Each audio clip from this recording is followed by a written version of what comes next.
Definitely Shankaracharya pope नहीं है हिंदू। भाजपा सही में पॉलिटिकल स्टंट करने वाली है। आप प्रधानमंत्री मोदी के लिए इतनी हल्की बातें जो कोई भी कहता है वह पॉलिटिकली मोटिवेटेड होकर कहता है, इसका निश्चित तौर पर।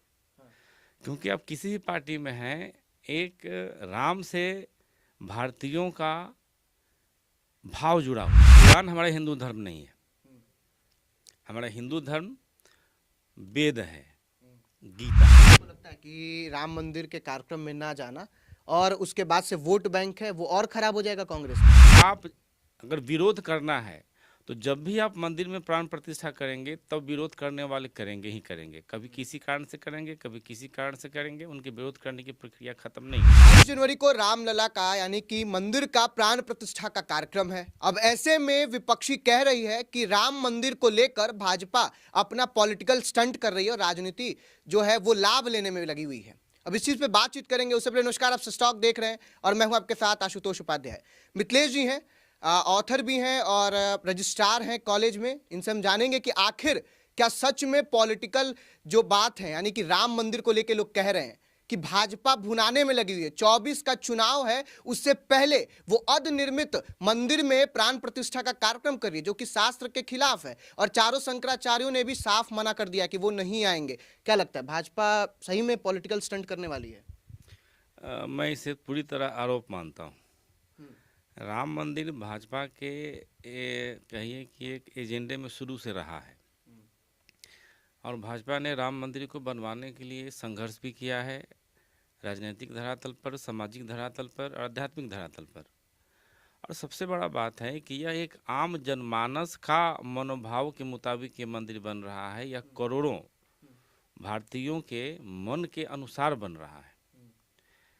जहाँ तक कांग्रेस का आरोप है कि ये एक पॉलिटिकल स्टंट है, उसको बुलाया गया, उसमें वो लोग नहीं आए, वे कहा जा सकता है कि जनता के भाव का अनादर कर रहे हैं और एक राजनीतिक भूल नहीं, एक बहुत बड़ी राजनीतिक भूल करने जा रहे हैं वे। जैसा कि आपने देखा हुआ कि बहुत बड़े पत्रकार आशुतोष मिश्रा ने भी कहा है कि ये सुसाइडल कहिए कि एटीट्यूड है विपक्ष का। तो क्या आपको लगता है कि राम मंदिर के कार्यक्रम में ना जाना और उसके बाद से वोट बैंक है वो और खराब हो जाएगा कांग्रेस का? निश्चित तौर पर। क्योंकि आप किसी भी पार्टी में हैं, एक राम से भारतीयों का भाव जुड़ा हुआ है। तो पॉलिटिकल स्टंट क्यों कर रही है भाजपा? आप भी एक बात बताएं, पॉलिटिकल एनालिस्ट हैं, अलग अलग टीवी डिबेट्स में आप बैठते हैं, तो मंदिर पूरा बना नहीं है। 24 में अगर वो जीत के आते तो फिर अपना आगे का वो कार्यक्रम कराते। मंदिर पूरा बन जाता, उसके बाद प्राण प्रतिष्ठा का कार्यक्रम होता है। ऐसा है कि जो मूल मंदिर है वो बन चुका है, जो उसका विस्तारित भाग है उसमें शायद काम चल रहा है, जहाँ तक मेरी जानकारी है। तो बाहर का जो विस्तार का भाग है, उसका जो एक एक्सपेंशन है, वो तो बहुत दिन तक बनते रहेगा, उसका कोई सीमा नहीं है। मूल मंदिर तो बन ही चुका है, तभी उसमें प्राण प्रतिष्ठा हो रहा है। और सबसे बड़ा बात ये है कि आप अगर विरोध करना है तो जब भी आप मंदिर में प्राण प्रतिष्ठा करेंगे तब विरोध करने वाले करेंगे ही करेंगे। कभी किसी कारण से करेंगे, कभी किसी कारण से करेंगे। उनके विरोध करने की प्रक्रिया खत्म नहीं होगी। तो मुझे लगता है कि यह एक राजनीतिक विरोध है। उनको लगता है कि यह जो श्रेय है पूरा का पूरा भाजपा को मिलने जा रहा है, इस वजह से विरोध है। और वह भाजपा विरोध के चक्कर में मुझे लगता है कि वह एक राष्ट्रीय जनमानस, पूरे देश के जनमानस के भावों का विरोध करने लग गए हैं, देश के भावों का विरोध करने लग गए हैं, जो कि ठीक नहीं है। धर्म गुरु हैं शंकराचार्य चारों पीठ के, तो उन्हें नहीं बुलाया गया है, एक तरीके से आप कह सकते हैं, या उन्होंने मना कर दिया, सीधे से खारिज कर दिया कि हम नहीं जाएंगे। तो क्या लगता है, बीजेपी कार्यक्रम जरूर कर रही है एक तरीके से, वो लोग कह रहा है, जैसे बिहार में आप मान के चलिए तो नीतीश और जदयू अगर करते हैं, नियुक्ति पत्र बांटते हैं, तो आप कह देते हैं पॉलिटिकल स्टंट है, उतना खर्च करके आप नियुक्ति पत्र बांट रहे हैं। लेकिन वहाँ बीजेपी तो भी इस चीज़ को पॉलिटिकल स्टंट देख रही है। शंकराचार्य नहीं पहुँच रहे, वो मना कर दिए कि ये भाई धर्म के खिलाफ है, ऐसा नहीं होता है। ऐसा है कि एक ज़माने में शंकराचार्य निश्चित तौर पे उनका योगदान हिंदू धर्म को बचाने में था। और जो हमारा एक अंधकार काल था, उस पीरियड में जो है, जब इस्लामी का क्रांता हमारे यहाँ आए, उस काल में हिंदुज़्म को बचाने में शंकराचार्य के पीठों का बहुत बड़ा योगदान था। लेकिन अब उनको मैं सर्वोच्च, मैं मेरे हिसाब से वह हिंदुज़्म के कोई पोप नहीं है, वो जो कहेंगे वही होगा। बड़ी बात बोल रहे हैं आप। आप डेफिनेटली हिंदू विरोधी का नहीं ये नहीं, कर सकते हैं, डेफिनेटली कंगवा लग सकते शंकराचार्य पोप नहीं है हिंदुओं के। हैं। हिंदू धर्म क्या है? हिंदू धर्म जो है परिवर्तनशील सिद्धांतों का, नियमों का, समयानुकूल परिवर्तित नियमों का जो है धर्म है। वह कोई रूल के मुताबिक नहीं चलता है जैसे कि इस्लाम या क्रिश्चियन चलता है। वह जो धारण करने योग्य होता है, जो समयानुकूल होता है, वह जो समयानुकूल दर्शन होता है, वह हिंदू धर्म है। वेद हिंदू धर्म है। तो जो शंकराचार्य कहेंगे वही हिंदू धर्म का अंतिम वाक्य होगा, ऐसा मैं नहीं मानता हूँ। वह एक सम्मानित गुरु हैं, इनका सम्मान मैं भी करता हूँ, लेकिन ये भी कहना है कि शंकराचार्यों ने आने से मना कर दिया या पूरी तरह सही नहीं है। श्रृंगेरी के शंकराचार्य ने समर्थन किया है, फिर एक जो है विजेंद्र सरस्वती जो है शंकराचार्य, उन्होंने भी समर्थन किया है। इन लोगों ने 40 दिनों का लगातार अनुष्ठान करने का जो है काम संकल्प लिया है। तो ये कहना भी ठीक नहीं है कि पूरी तरह शंकराचार्य जो है आने से मना कर दिए हैं। और लगभग सभी बड़े बड़े गुरु जो हैं, बड़े बड़े धर्माचार्य जो हैं वहाँ पर आ रहे हैं, उनका समर्थन है। पूरे देश के जो हैं मठाधीश वहाँ आ रहे हैं, उनमें एक हर्ष व्याप्त है। तो ऐसे एक राष्ट्रीय आध्यात्मिक आनंदोत्सव के समय में इस तरह का अपशकुनी बात कहना मुझे लगता है कि यही अधार्मिक है। जहाँ तक बात ट्रस्टी की कर लें तो ट्रस्ट का कहना है कि पहला जो तल है यानी कि भूतल जो है वो बन के तैयार है और उसी में प्राण प्रतिष्ठा होना है, उसी में रामलला जो है विराजमान होंगे। दूसरा जो तल है वो अभी नहीं बना, अर्धनिर्मित है। लेकिन अगर स्कंद पुराण की बात कर लें, आप लोग धार्मिक व्यक्ति हैं, भाजपा भी धर्म की बात करती है, उसमें तो कहा जाता है, स्कंद पुराण में कहा गया है कि अगर आप ऐसी अर्धनिर्मित मंदिरों में प्रतिमा को स्थापित करते तो उसमें कुछ और जाने की जो व्यवस्था है वो बन जाएगी और प्रतिमा फिर वो शुद्ध नहीं हो पाएगी। ऐसा है आशुतोष जी कि पुराण को लेके हमेशा से विवाद होता रहा है। पुराण हमारा हिंदू धर्म नहीं है। हमारा हिंदू धर्म वेद है, गीता है।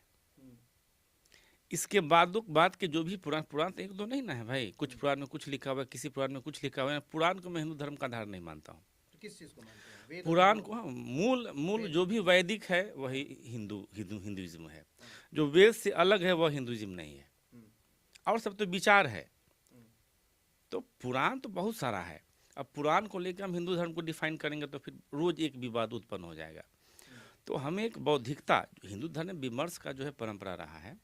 तो आज अगर हम विमर्श करते हैं तो जो भी अवैदिक है, जो भी लगता है कि धर्मानुकूल नहीं है, जो ठीक नहीं है, उससे अपना धर्म से हम हटाते हैं। तो मुझे लगता है कि पुराण के एक कोट को लेकर किसी चीज़ को जस्टिफाई करना या अनजस्टिफाई करना ठीक नहीं है।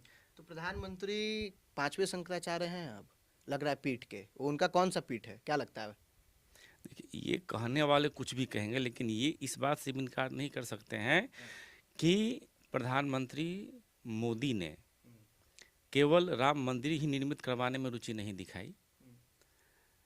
आप देखिएगा कि केदारनाथ, बद्रीनाथ, काशी विश्वनाथ, विंध्याचल, तमाम जो धार्मिक स्थल हिंदुओं के हैं, उनके सौंदर्यीकरण में, विस्तारीकरण में, उसके पुनर्निर्माण में जीर्णोद्धार किया है। और एक नया युग के तौर पर जो है इसको देखा जा रहा है। तो आप प्रधानमंत्री मोदी के लिए इतनी हल्की बातें जो कोई भी कहता है वह पॉलिटिकली मोटिवेटेड होकर कहता है। प्रधानमंत्री मोदी हिंदू जनभावना को समझते हैं।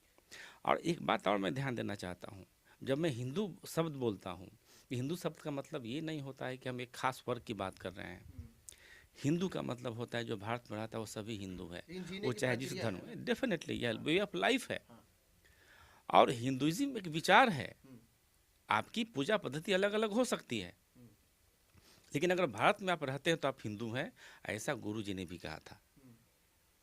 तो मुझे नहीं लगता है कि आप प्रधानमंत्री के इतने बड़े, प्रधानमंत्री ने जो भी निर्णय लिया है, जो भी कदम उठा रहे हैं, हम किसी एक धर्म के लिए नहीं उठा रहे हैं। उसे सभी लोगों के, चाहे जिस धर्म के हो, उनकी अर्थव्यवस्था पर, उनकी आर्थिक स्थिति पर उसका प्रभाव पड़ेगा। उन्होंने एक तरफ ये किया, दूसरी तरफ उन्होंने 3 तलाक जैसे जो बहुत ही खराब परंपरा था मुसलमानों में, जो कि पाकिस्तान में भी नहीं था, उससे यहाँ पर नहीं था। अधिकांश मुस्लिम कंट्रीज में 3 तलाक प्रथा नहीं है, हिंदुस्तान में था चटमुल्लाओं के चलते, उसको उन्होंने यहाँ ख़त्म किया। तो उन्होंने मुसलमानों में भी एक जो रिलीजन की रिफॉर्म की प्रक्रिया उन्होंने शुरू की है। लेकिन अगर आपका देखने का दृष्टिकोण ही गलत है तो हम क्या कर सकते हैं? एक अंतिम सवाल रहेगा, जिस तरीके से भाजपा ने अपनी राजनीति शुरू की थी प्रथम समय में, शुरुआत के समय में राम मंदिर को लेकर, श्री राम को लेकर, धर्मों को लेकर, लेकिन अब वो चीज़ कहीं ना कहीं खत्म होता जा रहा है, क्योंकि अभी आप राम मंदिर बना दिए, आपके पास अब मुद्दा क्या है? ये मुद्दा तो है भाई 2024 में कि आप राम मंदिर बनवा के, प्राण प्रतिष्ठा करवा के, वो हिंदू हितों की बात करके, हिंदू भावनाओं के साथ हिंदू वोट ले लीजिएगा। लेकिन क्या लगता है 24 का जो चुनाव है, सही में भाजपा भुनाने में लगी है राम मंदिर को लेके, या फिर सबका ये साथ जुड़ा हुआ है? अच्छा ये बताइए, राम मंदिर में पार्टिसिपेशन करने से कभी भाजपा ने किसी को रोका? एक भी आप घटना बताइए। लोग तो कहते हैं राजीव गांधी ने ही ताला खुलवाया, नहीं तो आज कहाँ पे। क्यों नहीं एक्सेप्ट कर रहा है कांग्रेस पार्टी इसको? हाँ, कांग्रेस पार्टी को तो आगे आना चाहिए था कि उन्होंने ही ताला खुलवाया। बोलती तो है कांग्रेस क्या पार्टी, तो कहती उसको है। आना ना चाहिए, नेता ना कहते सामने हैं। आना चाहिए उनको। हाँ, वो ना सामने आते हैं, ना राम मंदिर में पार्टिसिपेट करते हैं। वो भी जैसे कि भाजपा ने चंदा किया, वैसे वो भी चंदा करके अपना पार्टिसिपेशन दिए होते, कहे होते कमेटी में हम भी रहेंगे, ऐसा आपने सुना? कभी बहुत भी से कांग्रेस ने सपा ऐसा के नहीं जो किया। लोग हैं, अखिलेश यादव के परिवार से भी गया है, जो अब धनराशि की बात कर रहे हैं, बहुत से ऐसे लोग हैं जो दिए हैं, तो इसका मतलब ये तो नहीं कि हिंदू ठेकेदार बन के घूमते रहेंगे। डेफिनेटली नहीं घूमते रहेंगे, लेकिन जो आदमी काम कर रहा है वो ठेकेदार नहीं ना है। कोई आदमी तो काम को करेगा ना। आप ही आते आगे, अगर भाजपा से जुड़े लोग आगे चले आए, संघ से जुड़े लोग आगे चले आए, तो उनका क्या दोष है? आपको किसी ने रोका तो नहीं था, लेकिन आप नहीं आए क्योंकि आपको अपने वोट बैंक की चिंता थी, आप डर रहे थे। लेकिन शंकराचार्य बड़े दुखी हो गए हैं, तो इसका वोट बैंक पे असर ये नहीं पड़ेगा? शंकराचार्य को डेफिनेटली आम जनता में उल्लास है, आनंद है। समझिए कि एक तरह से आनंदोत्सव जनता मना रही है 22 जनवरी की। 22 जनवरी की। हाँ। और यह कोई छोटा मोटा बात नहीं है। भारत की अस्मिता, भारत का कण कण राम में व्याप्त है, भारत के कण कण में राम व्याप्त है, और उनके जन्म स्थान का पुनर्निर्माण पुनर्प्राण प्रतिष्ठा हो रहा है। यह भारतीयों के लिए बहुत बड़ी बात है, वो चाहे हिंदू हो चाहे मुसलमान हो। राम सबके हैं। राम सबके हैं। आप इंडोनेशिया में जाइएगा, वहाँ के अधिकांश लोग मुसलमान हैं। थाईलैंड में उसी तरह की स्थिति है, लेकिन वहाँ आज भी रामलीला होती है। लेकिन यहाँ का ऐसे राजनेता शॉर्ट साइटेड हैं जिन्होंने उसको धर्म से जोड़ दिया है। राम एक आइडियल पुरुष हैं, आदर्श पुरुष हैं, जिनके जीवन वृत्त का जो है सबको अनुसरण करना चाहिए, ऐसा मैं मानता हूँ। डेफिनेटली टोटली पॉलिटिकली माने मोटिवेटेड है, पॉलिटिकली फ्रस्ट्रेट हो चुके हैं लोग। जो लोग भी राम जन्मभूमि के प्राण प्रतिष्ठा समारोह का 22 तारीख का विरोध कर रहे हैं, हमें लगता है कि यह राजनीतिक रूप से फ्रस्ट्रेट लोगों का जमावड़ा है। तो चलिए 22 तारीख का जो लोग विरोध कर रहे हैं, यानी कि विपक्ष विरोध कर रही है, तो पॉलिटिकल जो उनका फ्रस्ट्रेशन है वो दिख रहा है, राजनीतिक कुंठा जो है वो उन्हें दर्शा रही है बात को लेकर, और वो कहीं ना कहीं एक तरीके से चाहते हैं कि इस बात को भाजपा जो है वो ना भुना पाए। यानी कि 24 के चुनाव में, 24 का चुनाव काफ़ी नज़दीक है, कभी भी चुनाव हो सकता है। अब ऐसे में प्राण प्रतिष्ठा का कार्यक्रम 22 को है, पूरे देश में एक तरीके से हर्षोल्लास का माहौल है। ये मिथिलेश जी थे हमारे साथ, पॉलिटिकल एनालिस्ट हैं। फिलहाल आपका क्या कुछ कहना है कमेंट बॉक्स में लिख के जरूर बताइएगा। आप देख रहे थे सच टॉक, मैं आपके साथ आशुतोष। धन्यवाद।